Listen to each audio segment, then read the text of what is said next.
So to clarify and wipe the boards clean here, this was a rumination, or a review, but a rumination on Tor in general, combat and gameplay-wise, specifically the Imperial side, and specifically the Sith Warrior side.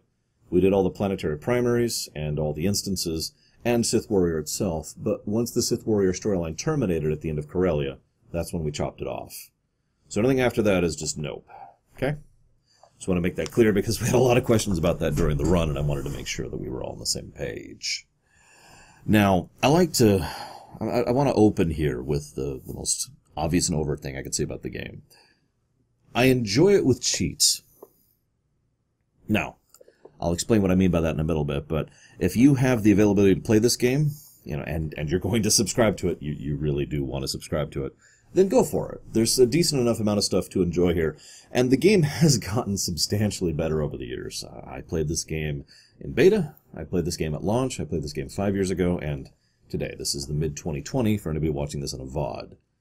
And this game is way better than it used to be. And if you're looking at the review and thinking, but you gave it a net negative 10 to gameplay, yes, the game has gotten much better. And that's my point. Playing with cheats. Now you're probably thinking, my God, you cheated in an MMO. I did. I had friends with me. Now you could argue whether that qualifies as cheating or not.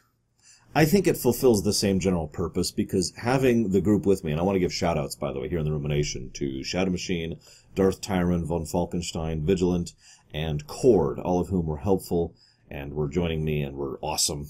Thank you, all of you, for your assistance during the run.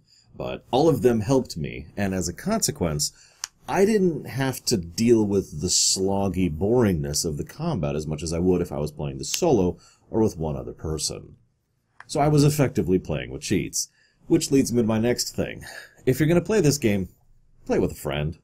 1, 2, or 3 friends, whatever your preference is.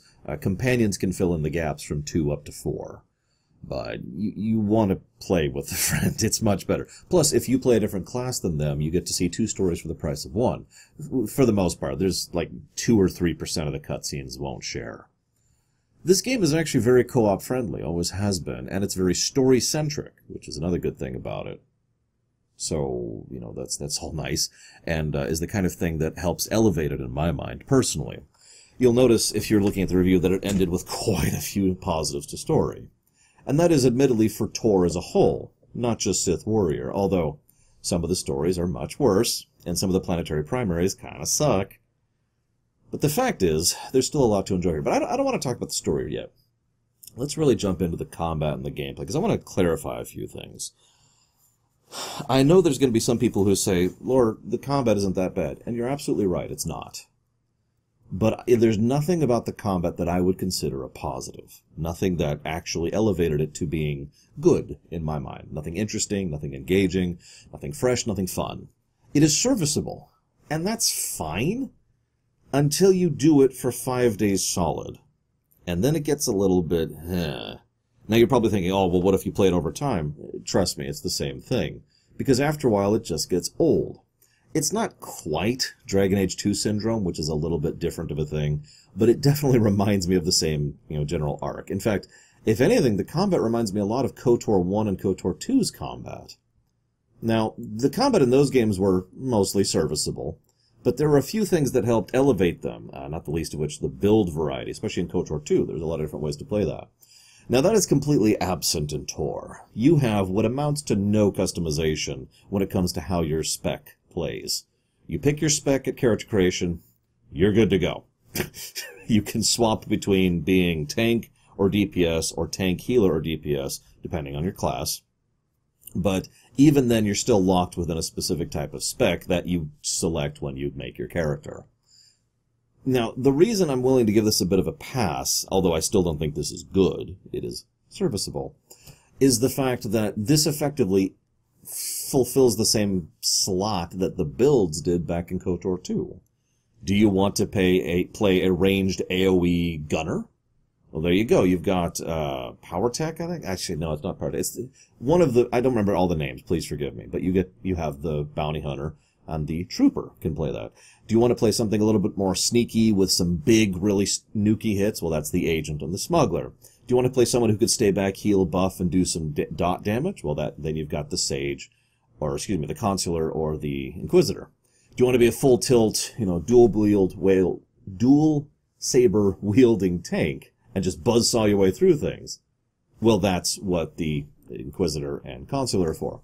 Do you want to play a dual-wielding warrior that just buzzsaws? And you get the idea. I'm not going to go down the whole list. I should shut up now. But the point is, there are options. It's just, rather than having an option after you pick a class, it's when you pick your class. That's part of why I say I don't think that's good. Because if I want to enjoy playing the game, there's about 2 different specs. Excuse me, that's not true. 3 specs I can play that I will find enjoyment in. Everything else I just kind of put up with because I want to go through the game for the story. So if I want to enjoy the Agent storyline, for example, which by memory, haven't reviewed it, I consider to be one of the best storylines in the game, then I have to endure playing Agent, which I don't want to play because I don't enjoy the playstyle. Now that's just kind of a give and take thing, but it is something worthy of note. The game looks nice. It's certainly managed to look decent for its age, in my opinion. I know that's a matter of aesthetics, and whether you agree or not is going to depend on your opinion. But I think it still looks decent to this day. I never had any real problem with it. They certainly do the Bioware Animations, one of the better examples of that. There's a lot of default animations, which is what Bioware does in general. But I think for the most part, the animations work for me. They managed to segue smoothly in and out of each other, and with only a couple of exceptions, they never got hilarious. Probably the only animation that ever got bothersome for me was when it's the animation where someone has a gun out, and they kind of have it right up in front of them, and they walk right up to you like this, like, ugh. Bounty Hunter does that a lot.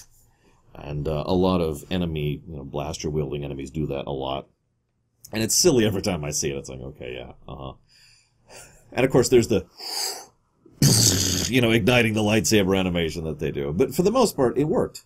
It worked. It was good, and I enjoyed myself, relatively speaking. I also have to mention that the game... Let me take a step back here for a second. So I've been doing a lot of bashing of the combat, and I stand by that. Like I said, there's just nothing engaging about it, and as you play it, the more you play it, the worse it gets, right? But I do also have to mention... the gameplay, I'm trying to be very specific here because combat and gameplay are different things. I mean, obviously combat is an aspect of gameplay, but I think too many people mean combat when they say gameplay. The gameplay of this game is not terrible, but also not very good. I know. The combat, it drags it down. I'm not going to try and dismiss that. But when I say gameplay, well, what is gameplay for a game like this? Well, gameplay for a game like this is encounter design, enemy design, level layout and variety, quest functionality and layout, interface, the way the game looks, the way the game actually physically plays, and of course, dialogue options, which I have argued for years and will continue to argue is a function more of gameplay than it is of story, since that is how you, the player, are playing the game, right? Especially in a Bioware game, where you deciding your dialogue is kind of a significant part of a Bioware formula. On most of these fronts, it's average. The level design is not great, but I've seen worse. The encounter design is not fantastic. It only really spikes into bad several times. I will say the enemy design is not good. The first time I actually saw enemies that were actually fun to fight was in the Directive 7 instance. The Flashpoint, excuse me, which was the last Flashpoint we did for this particular run. It's not the nicest thing I could say about it, because most of the encounters are, there's an enemy, they're either shooting you, or they have a lightsaber, and they have stats. That's most of the encounters in the entire game. There's not a lot of variety to it. And I know you could say that about several MMOs, but that's not a defense. Not really. There are a few fights which sway into the idea of encounter design. Bit by bit, there's occasional thing. But for the most part, it's just okay. I think part of the problem here is most of the enemies, by memory, I don't know if this is true anymore, are actually designed to be one of the core classes. So they have access to the same stats and abilities that the classes do. This is most obvious when you do the actual class storyline. Most of the major enemies you fight as the Sith Warrior, like Draug or Varus himself, have Sith Warrior abilities, so that lines up and makes sense. Now, for all that negativity, though, I gotta say, the interface works a lot better than I thought it would. It's nothing fancy, but the amount of customization options baked into the game are pretty good. There's a lot of option for, remaneuvering, repositioning, rescaling, and simply disabling aspects of the interface, which is good. I also have to give praise to the dialogue part of things. Now, this does have what some people have called Tor effect. I have since renamed Tor Syndrome, where, for those of you not aware, Tor Syndrome is when you select something that says, I agree, and what comes out of your voice is, I agree that you're pathetic and worthless and I like to eat puppies. Om, nom, nom. It's when the dialogue on the wheel doesn't sync up with the dialogue that's actually stated. This is a fairly common Bioware problem, but is also in other games. Alpha Protocol, looking at you. Other than that issue of having Tor Syndrome, the dialogue wheel for the most part is good, especially in a group. For those of you thinking about trying this out, I have to mention, if you are going to try this out, there's a mechanic which is actually brilliant. It could be even more brilliant, but it is still brilliant, where, like, I will roll a dice and you will roll a dice for each dialogue option we pick, and that will determine who actually picks the dialogue. There's also a built-in bit of luck protection, bad luck protection built into that. So if you win the dice roll, I get a bonus to my next roll. If you win the next dice roll, I get an even bigger bonus to my next roll. Basically, offsetting bad luck in terms of the rolls to ensure that the dialogue options swap from you to me, depending on how the dialogue option is going. In other words, if you're playing in a group of 4, generally speaking, all 4 of them will get to speak at certain points in conversations. Good system. Also, this is even better, like, let's say there's a choice to murder a puppy horribly, or, pet a kitten, right? Dark side, light side, and you're trying to be dark side, and your friend's trying to be light side. You can both pick each. Now, whatever the winner picks is what happens, but you don't get penalized for that. Like, if you pick light side and want to pet the kitten, then the kitten goes... Actually, no, what happens is the puppy gets killed because your friend picked dark side, but you get light side points for having picked scritching kitten. Make sense? It's a good system. It's a very good system, and I very much like it. I also like the visuals of most of the planets. There's a couple of exceptions here, but I think most of the planets look visually distinct from each other, and good. Tatooine looks fantastic. To this day, I actually really like the visual style of Tatooine. And Hoth, which... It's hard. I hate to point those out because they're both, abandoned, voidless deserts. But speaking from experience and from analysis, it's a lot harder than it sounds to make a blistering wasteland look interesting. And they manage it in both cases. Props. And I also really like the puke-soaked neon look they have going for Nar Shaddaa. I know that doesn't sound very appealing, but they manage the aesthetic quite well. And I like it. Good stuff, good stuff. I do have a couple of complaints. The instance design, I kind of skipped over this, but since this is an MMO, and we were reviewing the Imperial side of things, so we did all the instances up to Directive 7, and they all kind of sucked. A couple had a decent story, the original Black Talon was actually good, and had an actual branching narrative, where things will go differently depending on your choices, which is awesome and what the instances should do. It's also an interesting story in its own right. And Directive 7, like I said, had actual boss mechanics and boss design, which was fun. And it was the first time I actually felt, oh, this is an instance. Everything else is pretty boring or actively bad, in my opinion. Very bare-bone fights, way too many enemies, almost no story in some cases. I challenge you right now, tell me the story of Hammer Point. I could. And I expect to see some of you guys in the comments being like, well, you see. But my point is, it's not what I would call an engaging story. In fact, the story of a lot of the instances, is basically the same story you could bake into a random side quest, in terms of depth, complexity, and interest. Which brings me to side quests. I know we're still kind of in the gameplay side of things, but the side quests in this game mostly suck, in my opinion. This is my next bit of advice to you. If you're going to pick up this game, skip the side quests. You don't need to do them. You can do the planetary primaries and the class quests, and you're good to go. I hit level 74 by the end of Corellia.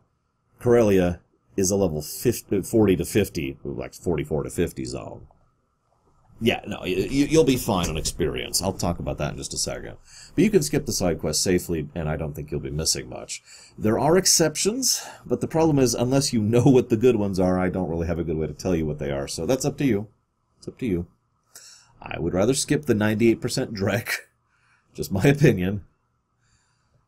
But I mentioned the experience curve. The experience curve in this game is actually pretty good, in my opinion. And you're thinking, lore, you're a casual, and you're worthless, and you're terrible, and you're fat, and you're ugly, and you're stupid, and you're poor. And all of those things are true. But I do have to say, I like the idea of quick leveling being a thing. The only thing that I would think is better is if it was a toggle. Because some people do want to level slowly. I don't understand why, but I know that. That's the truth. I'm not trying to make fun or be dismissive. I know plenty of people who prefer a slower leveling experience, so that should be a toggle. There should be a button you hit for Kong. Now, you're probably thinking, well, just unsubscribe if you want to be... No, that's not a sufficient answer. And also, being unsubscribed also cuts you off at the knees in every other way, too, so I don't think that's a good answer at all. So having a toggle for experience gain rate would be very helpful, I think. But the reason I like the experience gain being so quick is because it allows you to cherry pick. It allows you to decide, well, I just want to do the class stuff.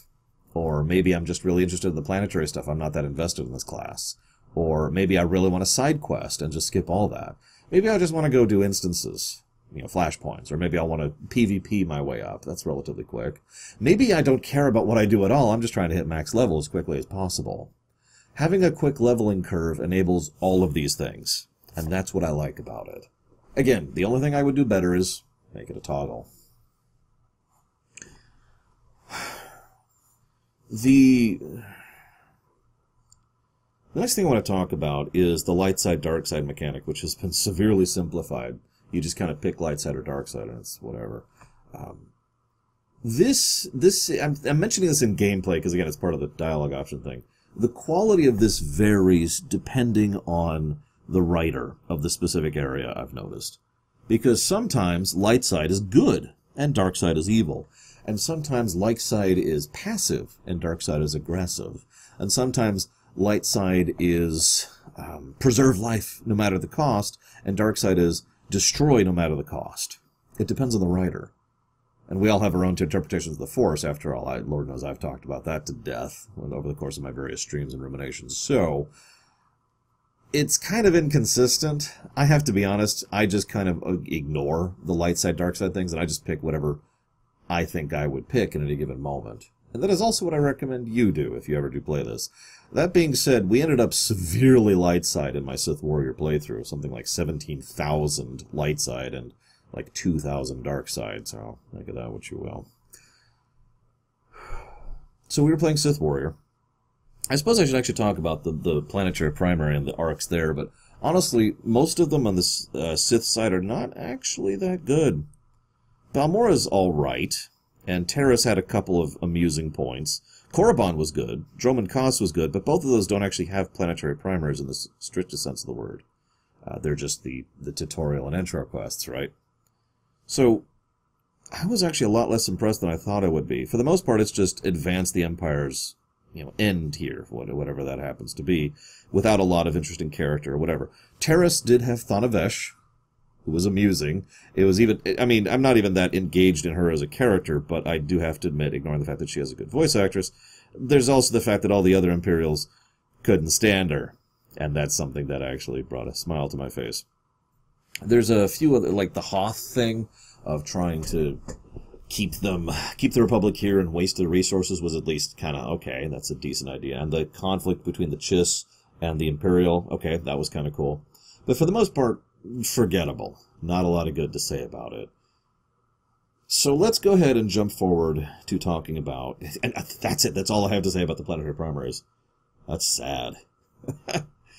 For those curious, in future potential runs, we will never do those planetary primaries again. Because leveling speed is so quick, we can just skip them. We will also not do the instances again. Because leveling speed is so quick that we can just skip them. Go figure. Anywho, Sith Warrior. I really like the Sith Warrior story arc. You start on Korriban, and you have the deck completely stacked in your favor. Everything is done for you. You have people flown in, and you have a special assignment, and you're being coached and trained. Because Tremel, he really wants you to be his ace in the hole. He wants to prove that the old ways are better, because he's a racist and a bigot. So, that's endearing. But the interesting thing is, despite the fact that you were handed everything on a silver platter, you managed to excel in all things, which isn't always how that tends to go. You managed to push your way through things to get the attention of Darth Varus. Let me go ahead and say that Darth Varus is such an engaging and interesting character for me that I gave him 2 separate pluses to story. Varus is one of my favorite Sith ever, across all of Star Wars. And that's a recurring trend. I'm going to pause in my recitation here to mention this. One of the things that Tor really does right for me, it's not the plot, although some of the plots for the class storylines are good, but you saw how much I was dismissive of the main plots, of the regional plots, right, the planetary primaries. I'm not even talking about the planetary secondaries, the bonus series, because those are just... and of course the secondary quests are just whatever. But the characters... Most of my favorite presentations of the Force, the Republic, the Empire, the Jedi, and the Sith are all in this game. Now that sounds like a weird statement for anybody who hasn't played the game, but I noticed when I mentioned that, a lot of people who've played this game were just like, uh-huh, a lot of nodding heads kind of a thing. Because we see a full gamut, and Tor is unafraid to showcase that kind of gradient. We see Jedi who are vicious and violent, and we see Jedi who are dogmatic and stupid, and we see Jedi who are kind-hearted and giving. And we see Jedi who are long-term thinkers and pragmatic. And we see Sith who are intelligent and pragmatic. And we see Sith who are stupid and short-sighted. And I'm not going to go down the whole list, but you get the idea. We see this gradient of characters constantly, and it elevates the overall storytelling substantially throughout the course of the playthrough. This is true with the planetary primaries, as well as with the actual class quests. This is the only reason I would recommend you do the planetary primaries. Most of the plot is not interesting, but there's some cool characters you'll meet on the way. That's for the Imperial side, obviously. I can't speak for the Republic side, because I haven't played that in 5 years. So, Barriss... It's so hard to explain why I love Barriss so much as a character. I guess I'll just jump right into this. He's got a brain. He's still Sith, he's still Darkseid, and he is evil. But he is someone who is pragmatic and intelligent and long-term thinking. In fact, his biggest shtick is that he always is thinking about his next 5 moves. Some people have compared him to being a chess master, and aptly so. He is the kind of planner and schemer that would make Palpatine be like, nice job. But he also isn't... when I say he's not stupid, I also mean he's not stupid in his methodology. He, of course, venerates Darkseid and evil, but he will see your line of thinking if you decide to be good, or light side, several times throughout the playthrough. He's like, I could see the value in that. And he can be talked into it rather effortlessly, either because he agrees with you, or because he doesn't care. He cares about results. He also is very interested in his own advancement, but I'm getting a little ahead of myself. I'd like to finish talking about Barriss last. Our first arc is fascinating in its own right. The first thing we do is we go through Korriban. Like I said, everything's handed to you on a silver platter. And all these other stupid Sith are like, ha ha ha ha, we're evil, and we have the dark side. We'll look a puppy, yum yum. And as they're going through, a lot of them challenge you. Because of course they do. Because that's what you do when you're on Korriban, right? For once, stupidity is being well written. These first of all, they have no reason to think you're any stronger or weaker than they are. And second of all, even if you were, it's kind of the Sith thing to constantly contest others in order to push yourself and advance. That's how the Sith system works under most interpretations of the Sith system, but especially at this point in history. So a lot of the playthrough of Korriban is good stuff. And it's actually fun and interesting, and you can be horrifically evil, cartoonishly evil, or you can be a good person. I'll circle back to that later. Don't let me forget about it. You know, when you watch this 17 hours from now, when it finally goes live on YouTube. You go to Dromund Kaas next, and you get to see a little bit of that. That's actually... So, Korriban is the tutorial zone. Dromund Kaas is the starter zone. You know, tutorial, this is how you play the game. Now we're actually going to get you started and have a prologue. That's what Dromund Kaas is. The game doesn't really get started until you get to Balmorra, which is next. Dromund Kaas kind of gets you into the feel and vibe of things. It kind of shows you how much you can scheme and manipulate. And it shows us an interesting insight, because it shows us that the Sith Warrior has what I'm going to go ahead and credit Huthor for terming Letho. We become a bit of a Letho effect. Now, for those of you not aware of the character, don't worry about it. But the idea is we're this big, powerful, super dumb brute that everyone automatically assumes is a moron. And we're actually quite intelligent and conniving. And we more than have the ability to think our way through and around a situation. Throughout the course of the Sith Warrior arc, this is proven true. We think our way around situations and complex challenges and complex circumstances that are presented to us constantly. And it's fun. And it's awesome. We also get our first real arc. So all of the class stories have 3 acts to them. Some of them are better done than others. Bounty Hunter Act 1 is pretty good, and then Bounty Hunter Act 2 is absolutely terrible, for example. But Sith Warrior, it goes great, kinda not good, good. So, in terms of overall quality. Act 1 is all about finding this Jedi. Now, one of the things Tor brought back into its own thing is the idea of Force specialization.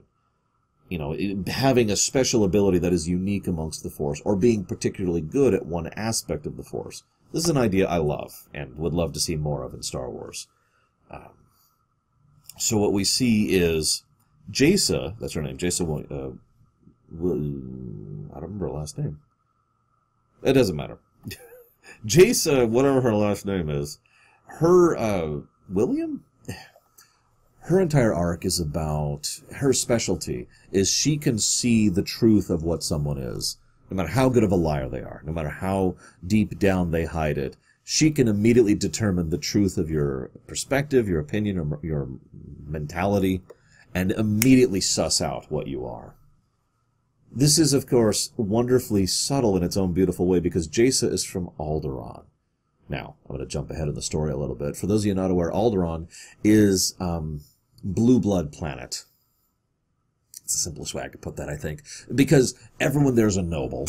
There's all the noble houses, and they're all bickering, they're all fighting, they have their own honorable code, and the bounty hunter gets to punch a guy. You know, it's good stuff, it's good stuff. It's fascinating to go through, it would be terrible to live in.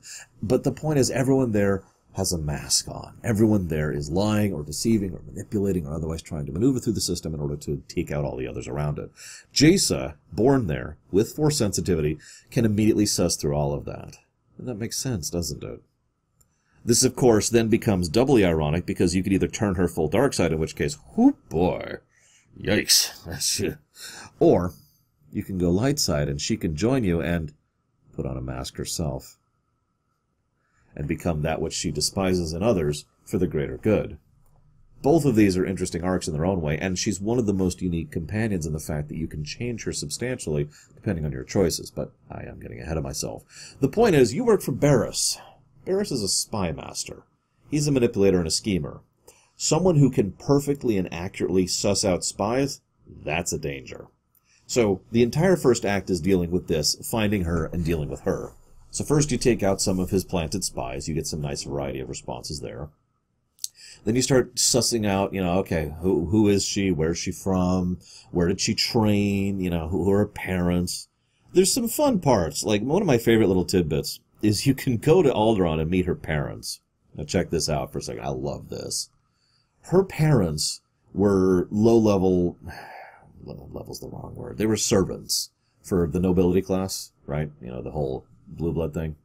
They were planning to marry her off into nobility to uplift their station as a whole, to improve their livelihood.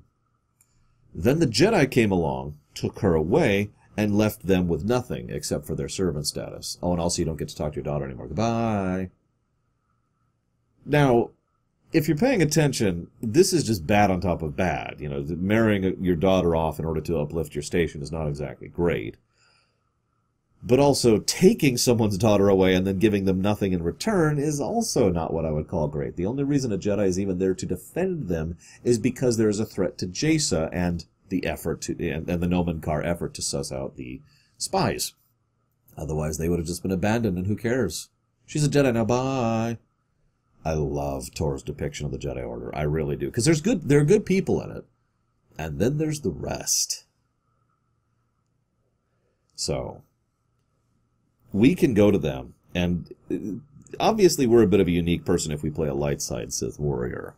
So we say, don't worry, I'm here to free you. And they say, oh my God, no, what does this mean? Are you going to kill us? Are you going to free us of our life? Is that what you mean, Sith? And it's like, no, okay, listen, this is not.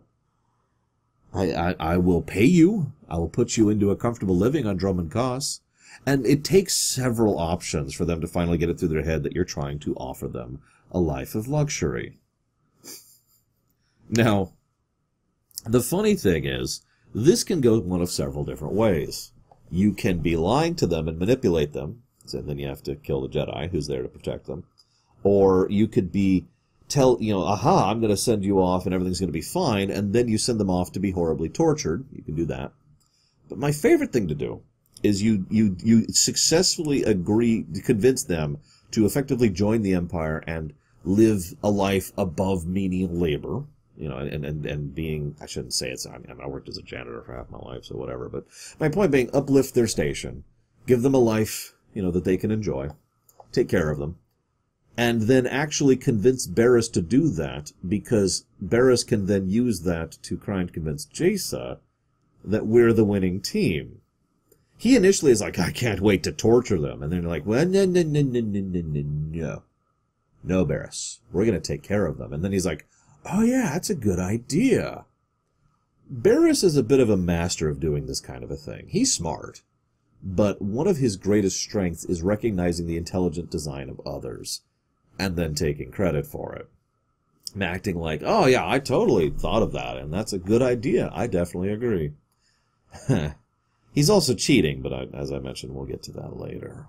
So then we go and we interact with Nomen Karr, who is a fantastic villain, by the way, one of the best villains of the thing. He's a Jedi. Some of you who follow my Twitter may notice how I retweeted a picture from Vigilant, which was fake darkness versus fake light.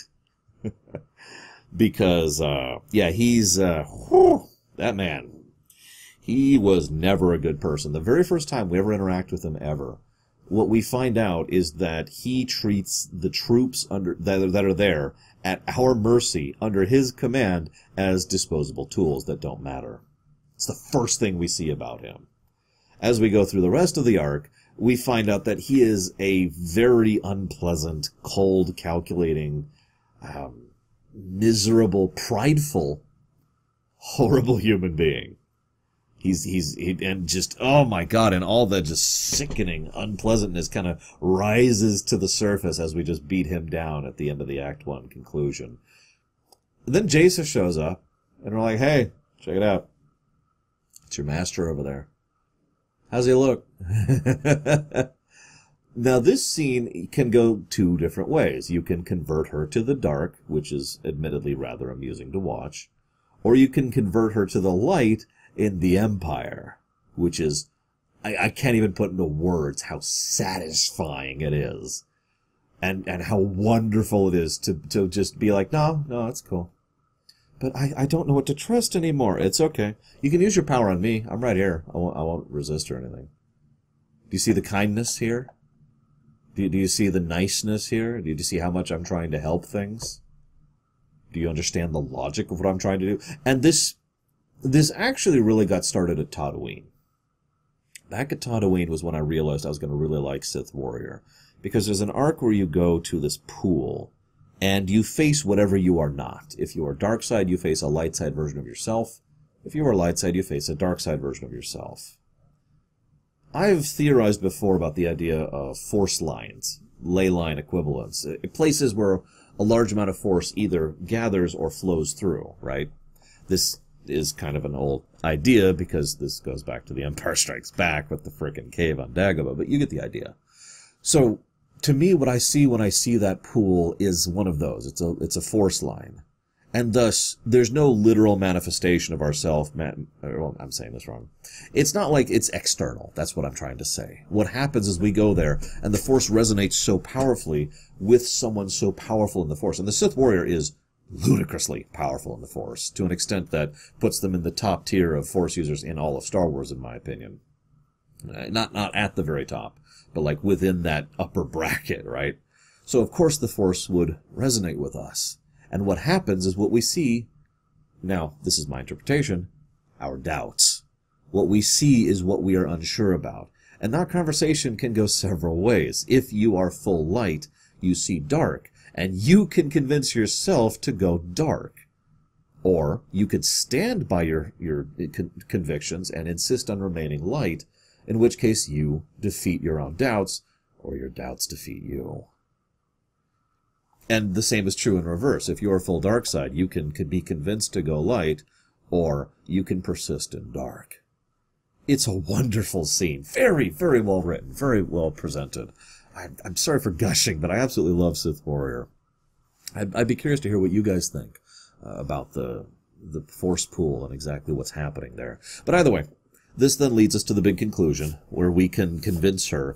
And God, chat was just going nuts on this scene. I love this scene because I want to share a story with you. Now, I've been watching and digesting, and it's a terrible word, dissecting fiction since I was a child, since I was very, very young. And something I enjoy doing. It's something I do regardless of the show and my job. But one of the things I've done for years, and I've acknowledged this more recently, I didn't use to in my very oldest videos, I was an idiot and didn't acknowledge this, I tend to headcanon. More specifically, I tend to cherry pick and do little rewrites. You know what I mean by that. I'm sure you do. If you're a fan of Star Wars, I guarantee you do that. Because we've had to cherry pick, especially during the EU. You can't take all the EU into one bundle and consider it all canon. It just doesn't fit that way, right? There's actually contradicting stuff, just like Star Trek. So, we all do that to some extent or another. But it is exceptionally rare. Because what I tend to do is I tend to rewrite things just a little bit in my head to make them the way that I want. The way I want the story to go. If I were writing it, kind of a deal, right? It is exceptionally rare that the story then does that. That we then reach a point where it's like, and then that's actually a thing. It's no longer headcanon. This is exactly what happened with Sith Warrior to me. I was headcanoning the whole time that I was a good Sith.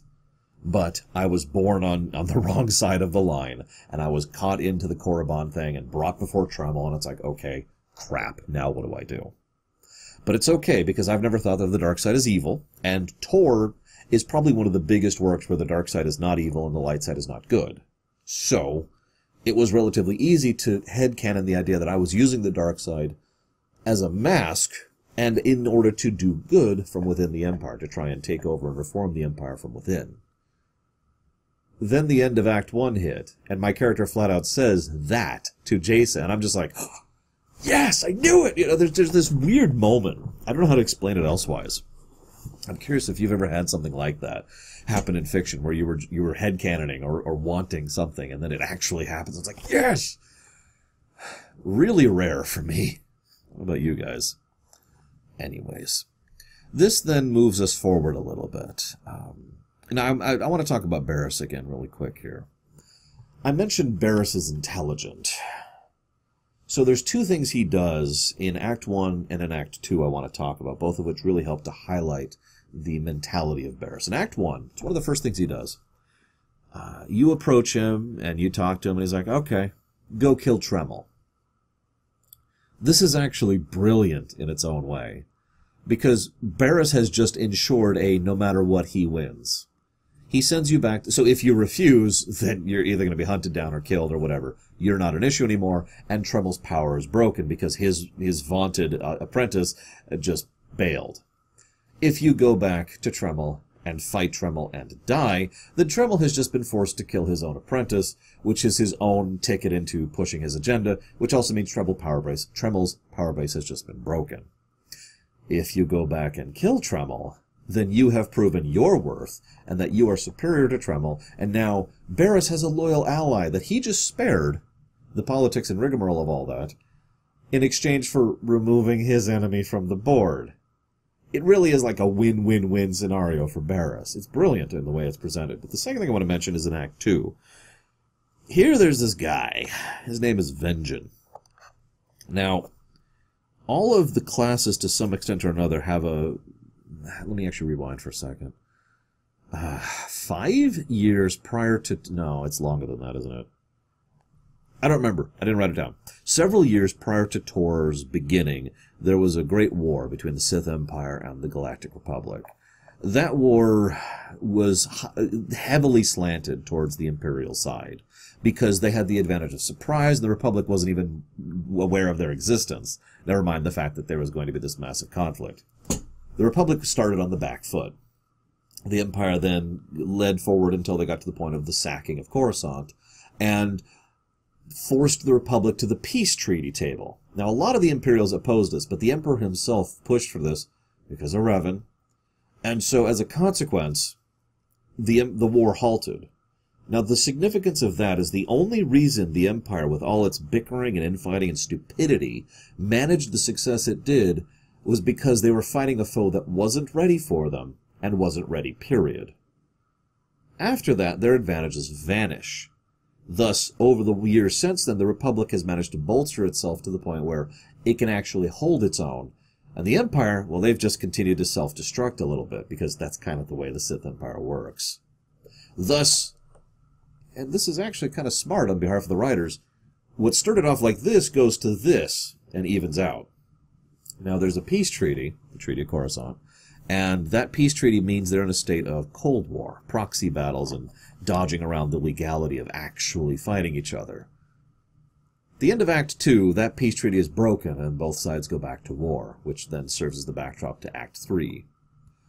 Sith Warrior has the most to do with the war being redeclared, because Sith Warrior runs around and does a lot of jobs, and most of those jobs are for Barriss and for Vengeance, specifically to provoke war, to attack and push Republic efforts in an overt and demonstrable way to provoke them into conflict. That's an interesting approach, because what Barriss does here is he gets the war going again, which Barriss wants, especially as a spy master. He gets the Dark Council angry at Vengeance, because the Dark Council doesn't want war. But because Vengeance has now pushed for this, and Vengeance is the one who gets all the credit, because he's the master of Barriss, Vengeance the one who is now in deep doo-doo, let's just call it what it is, with the Dark Council. This also leaves Barriss in perfect position to have what is effectively a casus belli, to have Vengeance assassinated and take his slot. Barriss moves up, Barriss has the gratefulness of the Council, and can move on with his plans while still ensuring that what he wants, which is the war, also happens. This is Barriss in a nutshell right here. Act 2, I do have to say, though, meanders quite a bit. There's... Plan 0 is just kind of... And like I said, it drops substantially in quality. There's a few cool moments, but for the most part, it's just kind of like, alright, whatever, let's go. It's also when we're introduced to Drog. Drog's not as bad as I remembered. I still gave him a negative to story, but he's nowhere near as bad as I remembered, where he's not as bad as Ranjit, for example. Drog is the Kai Lang of this story. He comes out of basically nowhere and posits himself to be your equal and your nemesis. He's also the hardest fight in the game, as far as Sith Warrior goes. The initial fight against him on, I think, Belsavis, I want to say, and the final fight with him against him on Corellia, those fights suck. He has a lot of stats, he hits very hard. He is absolutely insane to fight solo, and he is still irritating to fight with a friend. Yeah, those fights suck. But the problem is, just like Kai Lang, he's actually pathetic, and he's only really powerful because he cheats. And you have to fight 3 versions of him back to back, without any ability to pause or heal in between. And that sucks. So, but it's okay, because he's dead. So we finish Act 2. Drog betrays us. Oh no, we're betrayed. Shock. This is the beginning of Act 3. We get in good with the Emperor. I'll talk about that in a second. But I like the structure of Act 3, because Act 3 is structured as a revenge story, but it's not. I mean, oh yeah, sure, we want to go and defeat Barriss, but what are we doing in Act 3? We gained the allies and allegiance of the Voss. We managed to ingratiate ourselves to an additional Moff and multiple Sith Lords, including a Darth who's on the Council. We ingratiate ourselves with the Emperor's Hand and become the Emperor's Wrath and all the protections and powers that that implies. You know, the Emperor's Wrath doesn't have an official political position. We're not in charge of the Empire politically. But we can kind of do whatever we want to. It is the Vader position. Let's just call it what it is. Because Sith Warrior in many ways was inspired by Darth Vader. So what that means is we can basically walk up to someone and say, do this. And they kind of have to do it. And no one can really stop us. We don't really have the ability to rule the Empire. We are just the supreme executor. Because we act with the authority, implied, of course, authority of the Sith Emperor, Vitiae, which I want to talk about that too, but I'll get to that in a minute. So then we go through Hoth, Belsavis, and Corellia. This is when the game starts to suck, in my opinion. Voss is cool. I like Voss's storyline. I love the Voss culture. I mean, they're horrible people. They are ignorant, blind, racist bigots, but they're still a fascinating culture, and there's a lot of really cool stuff with them. It's like the dwarves in Dragon Age. You know, I'd never want to live there, but it's from a distant perspective of analyzing fiction and reading or playing a game. That's awesome, right? Fascinating stuff. I love that their visions, they have these visions which are 100% accurate. And that's important. They are demonstrably true. The visions of the Force they have. Through the Force, excuse me. And the Voss are also yet another example of the Force thing in Tor. I mentioned how the Force, dark side is not necessarily evil, light side is not necessarily good. There's also the idea that you don't have to go dark side or light side to draw on the Force. This is something the EU played with here and there. Tor goes full tilt with this. The Voss just kind of use the Force. They use it in two ways. One's the visions, which are 100% accurate, and the other is healing. But they can only heal by transferring. It's kind of a zero-sum game. If you're at 100 health and they're at 50, you can make it so you're both at 50 health. But that's it. You can't actually just straight heal someone. You can see how both of these are huge advantages, right? And kind of slots them into a unique position to being a backwards planet which doesn't even have space travel, yet nevertheless is very interesting. Both the Republic and the Galactic Empire, or excuse me, the Sith Empire, especially since they're back at war, want them as galactic allies. That's what I was trying to say. I also love how, so I mentioned the visions are 100% accurate, but that's for the person who saw the vision. They might not understand what they saw. They might see things that they don't They might have things in a vision that they don't know what they are. They don't have words for them. If I had a vision right now of, okay, this is actually a terrible joke. If 3-year-old me had a vision that was 100% just one-to-one shot of myself now, playing Tor, right?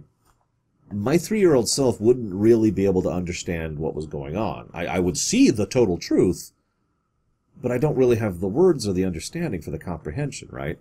This is the catch. There's another catch. These visions can be described to someone whose job it is then to interpret. This is how politics gets involved. Because the people whose job it is to interpret visions, well, they're going to interpret it in a way that suits their agenda, or the agenda that they have been bribed to push. And this can go some very funny ways. One of my favorites is there's a vision that's mentioned where the 3, which is the leading council of the Voss, die. And that's the vision. The 3 are going to die. So he says, okay. So he then uses, whoever this is, they use their power and influence to elevate a child, a very young child, to being a member of the 3. And the most elder and venerated member of the 3 steps down. The 3 then die. The elder venerated person, who is still alive, then returns to help lead the Voss in the absence of the 3.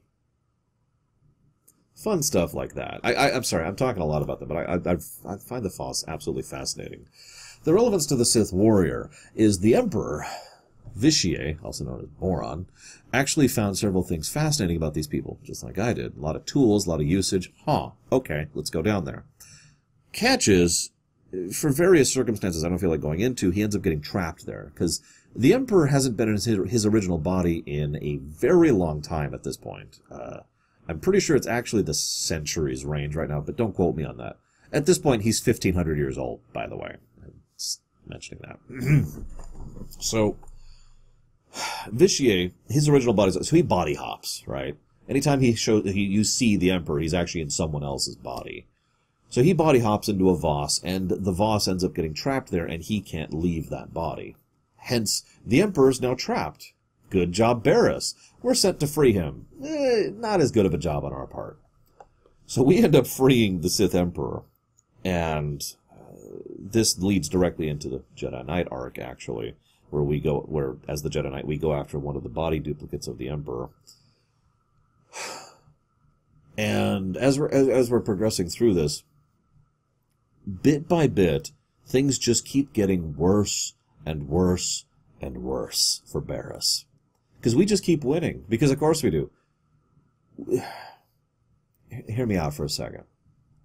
One of the things Tor does very well is it gives a good explanation, at least on the Imperial side, for why the PC succeeds. In many cases, we actually lose as the PC. We lose to Thanaton. We lose to, I can't remember his name, Hunter. We lose to Hunter. We're constantly being harangued by Jackass as the bounty hunters, and we lose to Drog as the Sith Warrior and to Barris. The game is not afraid to show that we are not just always going to win just because we're the PC, and the game tries to give us a lore explanation for why we do succeed in the end. The bounty hunter has the skill and the know-how, and is a very good person who has been very... They have a very adept mind, despite their overall thuggish behavior. The Sith Inquisitor is an intellectual. I don't know why I said that word so weird. I'm kind of tired, forgive me. It's been a long day. An intellectual. The Sith Inquisitor is someone who knows the value of allies, of knowledge, of how to apply their power. The agent, I don't even have to say that one, but the agent is incredibly smart and incredibly ahead of their enemies in almost every step of the way. They are so good at their job that they know when to not fight. The Sith Warrior is the interesting one here. I mentioned that I consider the Sith Warrior to be in that upper tier of overall power. That's because the Sith Warrior shtick is that they are just that freaking strong. Again, this continues the Vader parallel. You know, Anakin, amazing amount of power of the Force. Yeah, that's the Sith Warrior. We are just that good in terms of raw power. All the other main characters, they have something that enables them to win. The Sith Warrior wins completely on their own, just onto the strength of their own personal power. Now, the reason I'm bringing this up is because this is one of the reasons why Barris decided to back us and keep us as an apprentice. This is also why him turning against us was one of the stupider things he could have done. Because we were loyal, at least at that point in time, and he decided to chop us off because he was making his big power play for becoming the Emperor's voice and effectively running the Empire. That was his long-term goal. But at the same time, having gone back through with analysis mode on, I can't help but notice that he was pretty smart in how he betrayed us. He arranged an actual attack on an actual Imperial spot by an actual Republic force that actually had consequences and actually had the potential to destroy us. And then he ensured that the bombs that were placed there were under the control of his minion, Drog, so that we could be destroyed by the explosion and the destruction of the cave. Truth be told, if not for the fact that Drog bothered to sit and gloat for a bit, and the fact that we are just that powerful, that should have succeeded. But this then leads me to what I said earlier. Of course we're winning. Of course we're ripping apart Barris's power base. We're the Sith Warrior. We are a wrecking ball that just absolutely tears through anything.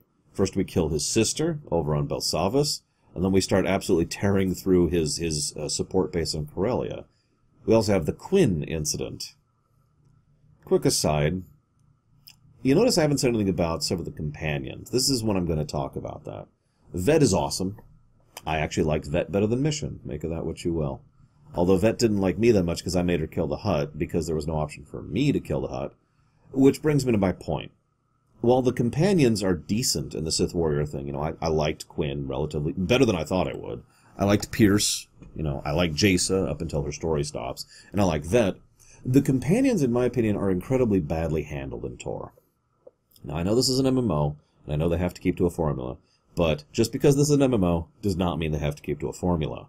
I'm going to use Dragon Age Origins as an example. How many companions can you never recruit in Dragon Age Origins? How many of them can you directly kill either by a course of action or whatever. How many of them leave your party because of course of action or because you ask them to? This is, in my opinion, one of the strengths of Dragon Knight Origins, because how you play informs your companion base. It is possible to keep everyone, and to make everyone like you, and to stay cool with everyone. It's possible to lose everyone, except for like 2, and it's possible for a huge amount of permutation in between. Now maybe that's expecting too much from an MMO, and that's fair. But I think they could go a few steps further than what they do. There are some companions that shouldn't even be companions, or you should have the option to not recruit them. Brunmark comes to mind immediately. Now, if you even remember who that is, props. I bothered this playthrough to do all of his little dialogue things and see his little story arc, just to make sure that I could see, no really, he is just that boring, vanilla, plain dull. If you replace every line of dialogue he says with, "I'm evil," no information is lost. I know that having a token evil party mate's kind of a thing, especially in Bioware games, but what the hell. Now, Jaisa, they do that properly, because Jaisa has a great story arc up to her joining the crew, and then she can be very evil, very good. And then she has a really cool story arc after that, with some really cool sounding ideas. Ashara has this too for the Inquisitor. There's some cool ideas, and I'd love to see it, and what happens is, it fades to black, and then it comes back. "Oh, Master, my battle, it was epic and incredible, and I'd love to tell you about it, but honestly, I'd rather keep the details to myself, if that's okay." Little lacking. A little lacking. Pierce, he actually sets up the Republic Trooper story arc by going after General, whatever his name is, Torkin or Torben or something like that, and taking the Bastion, which forms the final story arc for Trooper, for God's sakes. That's all off camera. Fade to black. And I'm back. I'm back, Commander. But then what I really want to talk about here is Quinn. Actually, no, hang on. I want to mention Vet, because there's a pattern. The first companion, except for Jedi Knight, of everyone, of all 8 classes, they get a story arc. They get a class quest that you can actually go and do. And it's usually pretty good. There's usually some cool stuff there. Vet's was good. You know, finding her sister, finding their mother, and finding out the fate of them, and restoring Twi'lek artifacts. There's good stuff there. I liked it. Vet got a positive, absolutely. But that's it. They're the only ones who get an actual story arc. Quinn came close, though. Now, by memory, I don't like Quinn. I didn't, I suppose I should. But this time through, I actually liked Quinn a lot more than I thought I would. Now, obviously, he stopped flirting with me pretty early on, which is good, because I was playing a female Sith Warrior. Which you guys voted for, by the way. If you're wondering why I played female, I was ambivalent. I could have flipped a coin. But Quinn is interesting because he has this massive stick just lodged right up there. But other than that, he's an interesting character. His life was saved, and his career is owed to Varus. That's why he's so loyal to him. But other than that, he is more of an ideal Imperial military.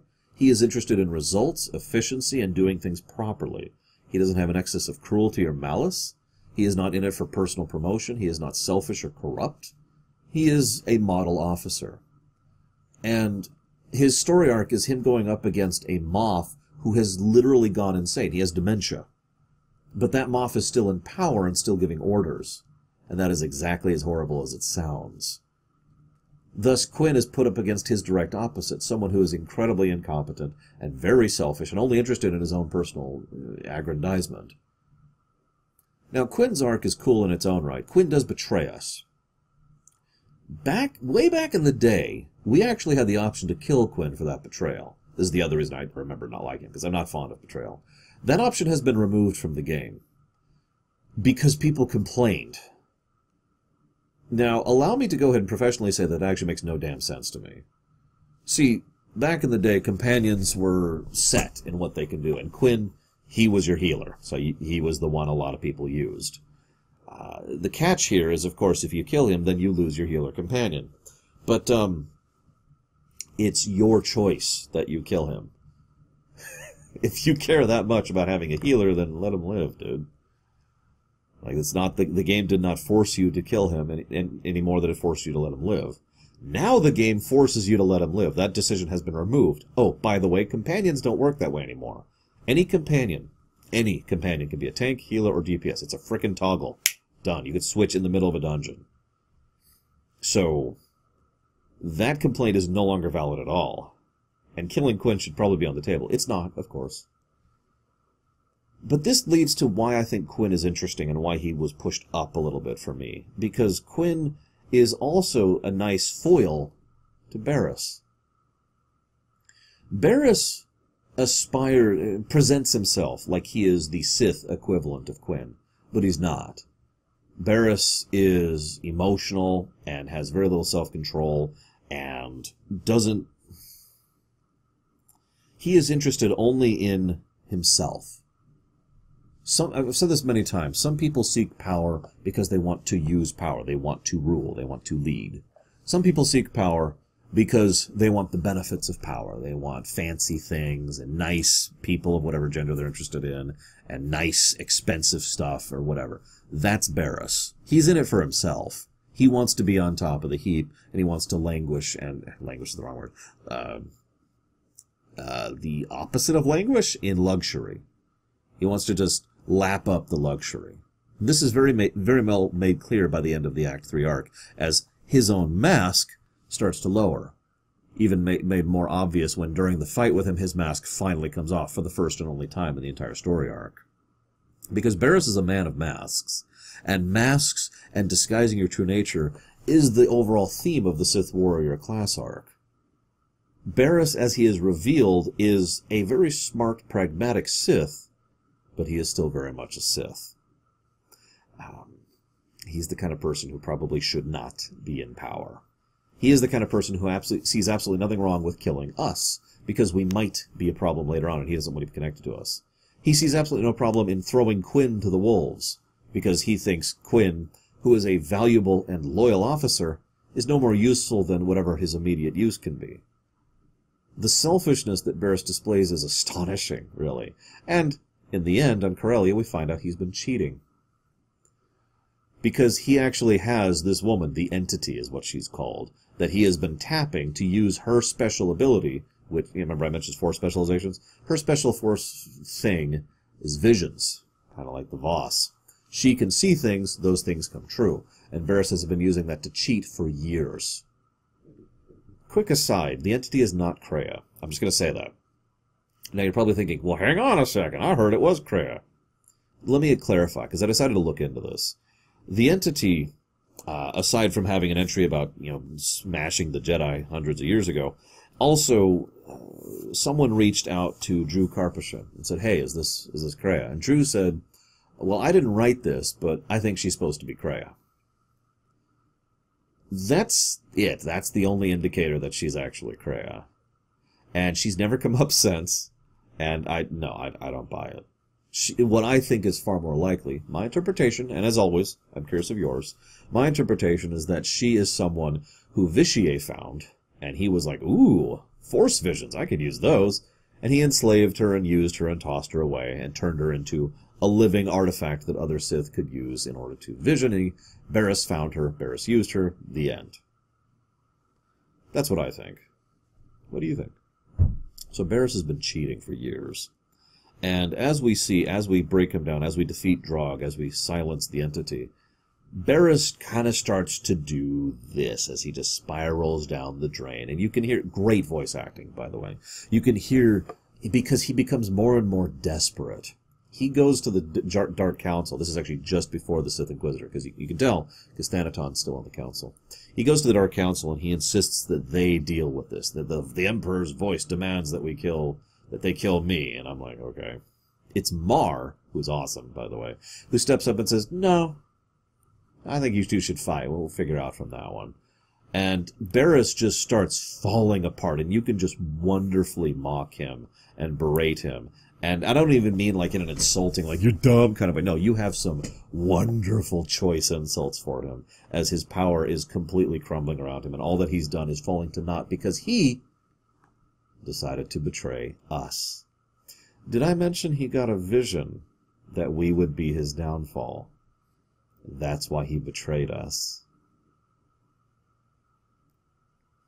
With Barriss's fall, we are confirmed as the Emperor's Wrath. I already kind of mentioned that. And that's the end of Sith Warrior. I have to admit, with friends, with cheats, this was fun. Like, I liked this a lot more than I thought I would. Granted, Sith Warrior is what I consider to be one of the best stories in Tor, but this has fully codified in my mind the idea that MMO reviews are a thing we can do on this show, and that, more Tor runs are a thing we can do. A little bit more part and parcel, individual classes being a run, or individual expansions being a run, rather than, let's tackle the whole thing, oh god, kill me, which is what we tried to do last time. Stupid lore. But either way, I enjoyed this game, and I would love to hear any of your guys' thoughts on either the gameplay or the story or the Sith Warrior, anything you'd like to share, because as ever, I love hearing from you guys. Thank you very much for your time and attention. I'll see you next time.